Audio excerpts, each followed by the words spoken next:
আসসালামু আলাইকুম। Food for লাইফের আরও একটি রেসিপি দেখার জন্য আপনাদের সবাইকে ওয়েলকাম। আমি আজকে আপনাদের মুখে লেগে থাকার মতো একটা নরম তুলতুলে মালাই কেক তৈরি করে দেখাবো। এটা এতটাই স্পঞ্জি এবং তুলতুলে যে মুখে দেবার সাথে সাথেই মিলিয়ে যাবে।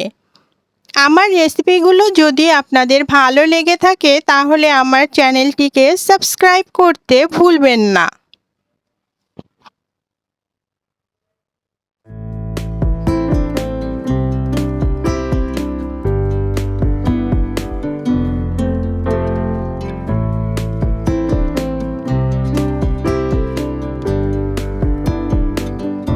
এখন প্রথমে কেকের জন্য শুকনা উপকরণগুলো চেলে নিব। এজন্য স্টেইনার নিয়ে নিলাম। এতে হাফ কাপ ময়দা, 1 টেবিল চামচ গুঁড়া দুধ, 1/4 চা চামচ বেকিং পাউডার এবং 1 পিঞ্চ বেকিং সোডা দিয়ে চেলে নিতে হবে।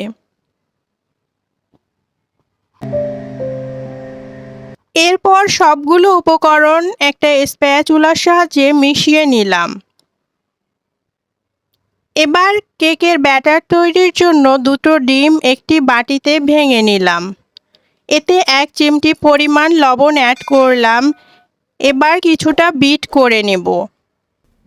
এরপর এতে 1/3 কাপ চিনি ধাপে ধাপে অ্যাড করে নেব। খুব ভালোভাবে বিট করে মিশাতে হবে যাতে সুগারটা ভালোভাবে গলে যায়। 1 টেবিল চামচ তেল এবং 1 চা চামচ ভ্যানিলা এসেন্স অ্যাড করে কিছুক্ষণ বিট করে নিতে হবে।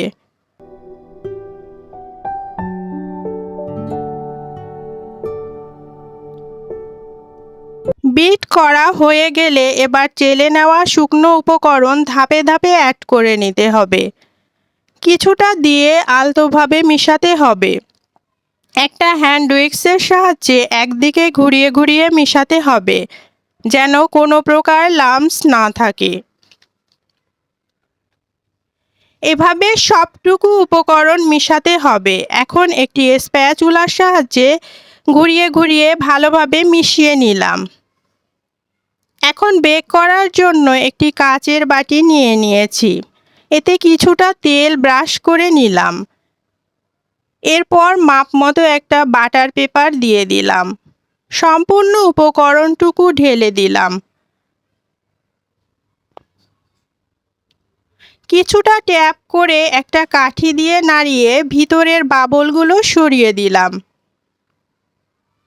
বেক করার জন্য আগে থেকেই প্যানটা হাই হিটে 5 মিনিট প্রিহিট করে নিয়েছি। এবার একটা স্ট্যান্ড দিয়ে এর উপরে ব্যাটারের পাত্রটা দিয়ে ঢেকে দিলাম। ঢাকনার ছিদ্রটা বন্ধ করে লো হিটে 30 মিনিট বেক করে নিব। এই ফাঁকে মালাইটা তৈরি করে নিব। এজন্য হাফ লিটার লিকুইড দুধ প্যানে জাল করে নেব। দুধ ফুটে আসলে 1/4 কাপ চিনি অ্যাড করলাম। চিনি ভালোভাবে গলে গেলে এর ভিতরে 1/4 কাপ গুঁড়া দুধ দিয়ে ভালোভাবে মিশাতে হবে যেন গুঁড়া দুধের কোনো লাম্পস না থাকে। এবার এতে 1/3 কাপ কনডেন্স মিল্ক দিয়ে অনবরত নেড়েচেড়ে নিতে হবে যাতে তলাতে লেগে না যায়। এর মধ্যে কেকটা হয়ে গেছে। এখন একটা কাঠি দিয়ে চেক করে নিব। দেখা যাচ্ছে কাঠিটা একদম পরিষ্কার, তার মানে আমার কেকটা হয়ে গেছে। এবার নাইফ দিয়ে কেকের চারপাশটা ছাড়িয়ে মোল্ড আউট করে নেব। দেখুন কতটা স্পঞ্জি হয়েছে। এখন মালাই অ্যাড করার জন্য কেকটা একটি কাঠি দিয়ে ছিদ্র করে নিব যাতে মালাইটা খুব ভালোভাবে কেকের ভিতরে ঢুকে। উপর থেকে মালাই ঢেলে দিব পুরোটা কেকে।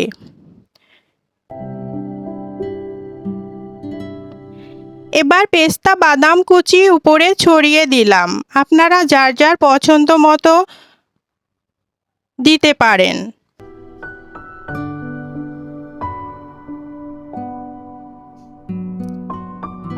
এখন একটি নাইফ দিয়ে কেটে দেখাচ্ছি, দেখুন কতটা ইয়াম্মি দেখাচ্ছে।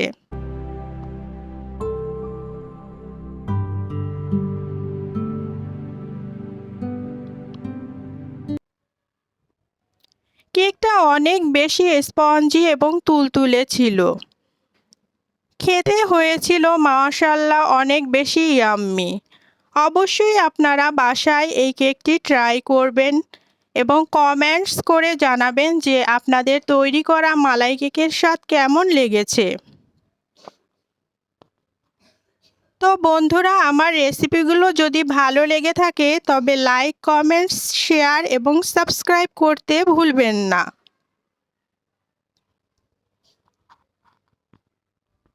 আল্লাহ হাফেজ।